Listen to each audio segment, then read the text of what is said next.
मध्य प्रदेश के दिल में बसा एक छोटा सा शहर चंदेरी, जहाँ हवा भी जैसे कोई कहानी सुनाती है और धागों में इतिहास बुनता है। यहाँ की गलियों में सदियों पुरानी कला आज भी जिंदा है। हर करघे की आवाज में एक खनक है और हर साड़ी में एक एहसास। एक चंदेरी को लेकर कहावत है, शहर चंदेरी मोमन बारा, तिरिया राज खसम पनहारा। तो ऐसा क्यों कहा जाता था? क्योंकि साड़ी बनाने के लिए धागे बहुत सॉफ्ट होते थे और जेंट्स के हाथ हार्ड होते थे। तो पानी भरने का काम हस्बैंड का था, घर में साड़ी बनाने का काम जो था वो लेडीज करती थी। चंदेरी साड़ी का इतिहास तो बहुत पुराना है, लगभग 700 साल पूरे हो चुके हैं इसको। पहले पगड़ी बनती थी, लोंगड़ा बनते थे। तो राजघरानों को ये जो पगड़ी बनाते थे हमारे दादा परदादा, वो उनको हम सप्लाई किया करते थे। फिर वहाँ से राजघराने में रानी माँ बोली कि हमारे लिए आप कुछ नहीं बनाते, महाराज के लिए पगड़ी बनाते हैं। तो हमने कहा बताइए हम क्या बन जाए हमारे दादा परदादा ने। तो बोले साड़ी बनाइए। जिस तरह महलों पे फूल बूटे होते हैं, आप उनका डिज़ाइन साड़ी में डालिए। फिर हमने उनसे महलों से नक्काशी जो होती थी उनसे फिर साड़ी पे हमने बनाए मोटिव। चंदेरी साड़ी अपनी हल्की बनावट, पारदर्शी कपड़े और महीन डिजाइनों के लिए दुनिया भर में पहचानी जाती है।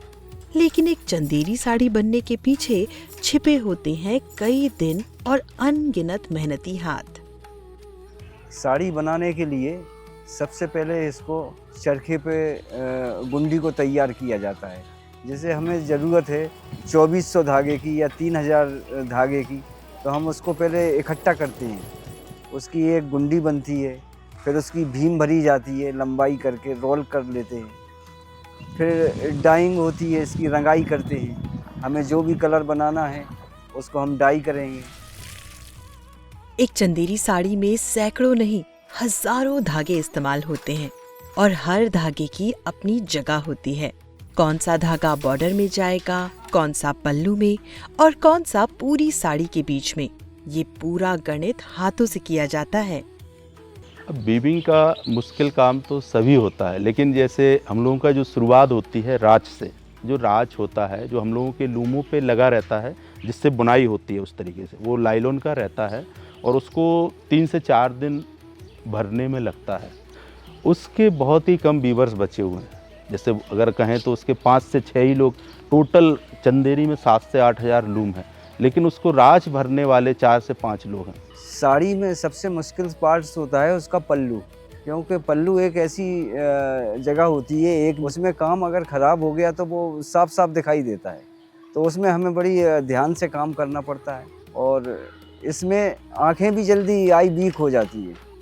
हैंडलूम की बुनाई में बनी बूटियां सिर्फ मशीन से तैयार डिजाइन नहीं होती, वो कारीगर के अनुभव, धैर्य और हाथों की महीन कला का परिणाम होती हैं। एक छोटी सी बूटी को बुनने के पीछे घंटों की मेहनत और सालों का अनुभव छिपा होता है। ये बूटी है ना, इस बूटी को अपन साड़ी में भरेंगे। ये बूटी में 1 या 1.5 घंटा लगेगा और अपन ये साड़ी में बुट्टी भरते हैं, 15 बुट्टी भरते हैं और ये साड़ी होती है हमारी 8 दिन में। चंदेरी साड़ी में 2 तरह की बूटी का काम किया जाता है। जैसे ये बूटी है, ये 2 नाल पे ये बूटी बनाई है, तो इसमें मेहनत कम है और बूटी बड़ी है। ये 1 नाल बूटी है, इसमें बूटी में बारीक काम भी है, फिनिशिंग ज़्यादा है इस बूटी से। तेज उत्पादन और कम समय की दौड़ में पावर लूम ने धीरे धीरे हैंडलूम की जगह लेना शुरू कर दिया। मशीनों ने बुनाई को आसान और तेज तो बना दिया, लेकिन इस रफ्तार में कहीं कारीगर के हाथों की वो गर्माहट और कला खोने लगी। जहां हैंडलूम की हर बुनावट में एक मानवीय स्पर्श महसूस होता है, वहीं पावरलूम में वही डिजाइन एक पैटर्न बनकर रह जाता है।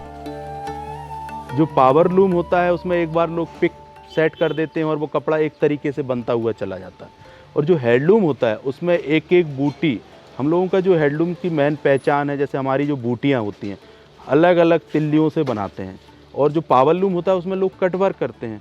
और हैंडलूम का जो कपड़ा होता है उसमें जो बुनाई होती है, उसमें जो सिल्क होता है वो ओरिजिनल सिल्क होता है। पावर लूम में लोग सिंथेटिक और दुनिया भर की चीज़ें डालते हैं। हम लोगों का प्योर ओरिजिनल, उसमें जो ठिपक होती है, जो बुनाई करते हैं, उसमें एक सा कपड़ा नहीं आता। पावर लूम में तो फिक्स सेट होता है, तो एकदम एक सा आएगा।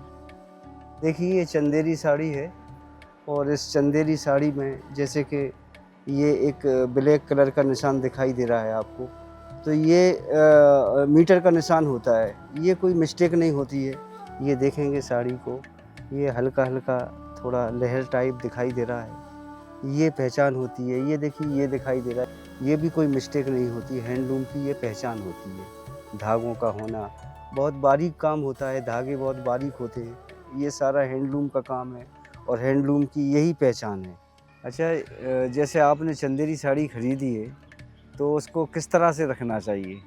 तो उसका तरीका ये होता है कि पहली चीज़ तो उसको किसी भी अलमारी वगैरह में रखें तो वेट नहीं आना चाहिए, उसमें वज़न नहीं आना चाहिए, दबना नहीं चाहिए उस साड़ी को, और ड्राई क्लीन कराना चाहिए। इजी वॉश कर सकते हैं उसको।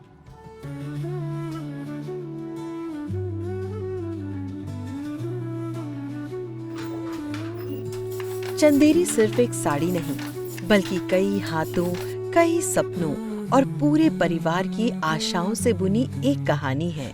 चंदेरी साड़ी बनाने में सिर्फ समय नहीं लगता है एक परिवार का साथ, उनकी मेहनत और पीढ़ियों से चली आ रही विरासत। और जब कोई इसे पहनता है ना, तो वो सिर्फ एक साड़ी नहीं ओढ़ता, वो अपने साथ लेकर चलता है उन अनगिनत हाथों की गर्माहट और एक परिवार का साथ। शायद इसीलिए चंदेरी की असली खूबसूरती सिर्फ उसके कपड़े में नहीं, बल्कि उन लोगों के लगन और प्यार में होती है जो इसे अपने हाथों से बनाते हैं।